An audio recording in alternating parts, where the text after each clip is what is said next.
Assalamualaikum warahmatullahi wabarakatuh. Baiklah, saya Fadilah Zahra, NIM 19301013, akan menjelaskan materi mengenai nutrisi yang terdapat dalam tumbuhan. Nah, saya berasal dari Institut Agama Islam Negeri Batu Sangkar di Tadris Biologi 5A. Baiklah, yang pertama saya akan menjelaskan mengenai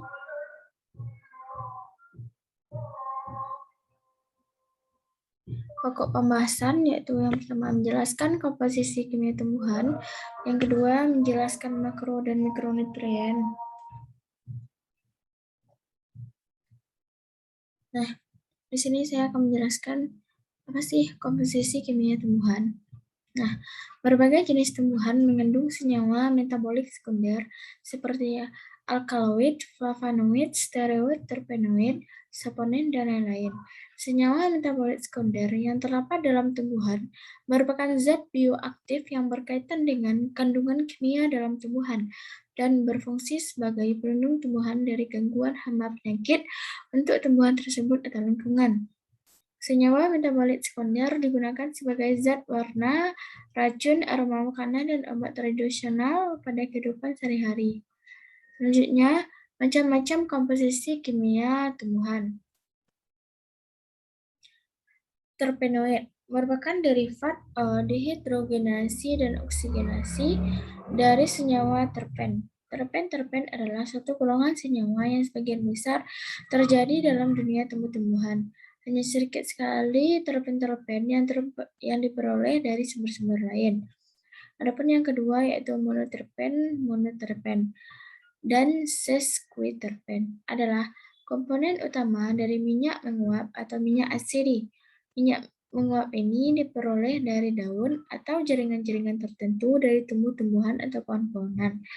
Nah, selanjutnya ada fungsi terpenoid dapat dilihat pada pembahasan berikut, yaitu yang pertama fungsinya sebagai pengatur pertumbuhan sesquiterpenoid, abscisin, dan diterpenoid, gibberellin. Yang kedua, sebagai antiseptik, ekspektoran, spasmolitik, anestetik, dan sedatif. Selanjutnya, sebagai tumbuhan untuk penyakit diabetes, gangguan menstruasi, batuk kanular, gangguan kulit, kerusakan hati, dan malaria atau triterpenoid. Yang terakhir, sebagai antibiotik dan toksin, serta regulator pertumbuhan tanaman dan pemanis sesquiterpenoid. Nah, selanjutnya, sebagian besar terpenoid mempunyai kerangka karbo yang dibangun oleh 2 atau lebih unit C5 yang disebut unit isopern. Unit C5 ini dinamakan demikian karena kerangka karbonnya seperti senyawa isopern. Menurut Wallach 1887 mengatakan bahwa struktur rangka terpenoid dibangun oleh 2 atau lebih molekul isopren. Pendapat ini dikenal dengan hukum isopren. Nah, yang kedua, menurut Igno 1925 mengatakan pula bahwa isopren unit yang terdapat di alam masing-masing bergabung dengan ikatan head to tail, yang bagian ujung satu molekul berikatan dengan bagian kepala molekul isopren lainnya. Nah, selanjutnya ada pula macam-macam terpenoid. Dapat dilihat di sini ada isopren yang mempunyai satu ikatan, ada kepala, ada ekor, dan di sini hanya mempunyai satu kepala dan satu ekor.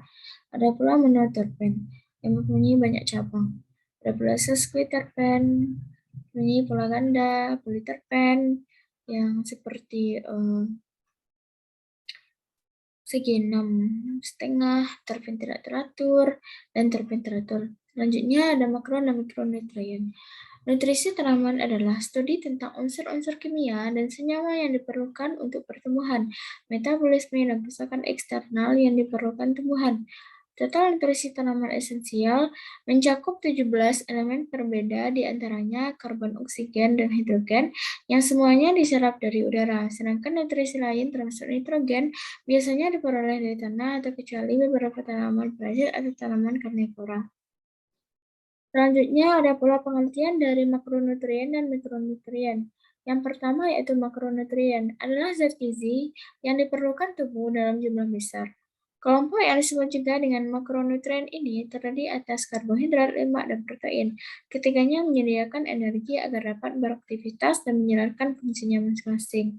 Yang kedua yaitu mikronutrien, adalah unsur penting yang dibutuhkan oleh organisme dalam jumlah yang bervariasi sepanjang hidup untuk mengingat berbagai fisiologis untuk menjaga kesehatan.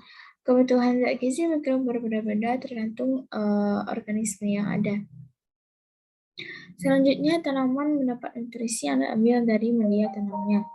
Ada pula makronutrien, yaitu yang terdiri dari nitrogen, fosfor, kalium, kalsium, belerang, magnesium, karbon, oksigen, dan hidrogen. Ada pula mikronutrien, di antaranya ada besi, boron, klor, mangan, sen, tembaga, molibdenum, dan nikel. Selanjutnya, mungkin itu penjelasan dari saya. Terlebih dan sekurang, saya mohon maaf. Saya sudahi dengan Assalamualaikum warahmatullahi wabarakatuh.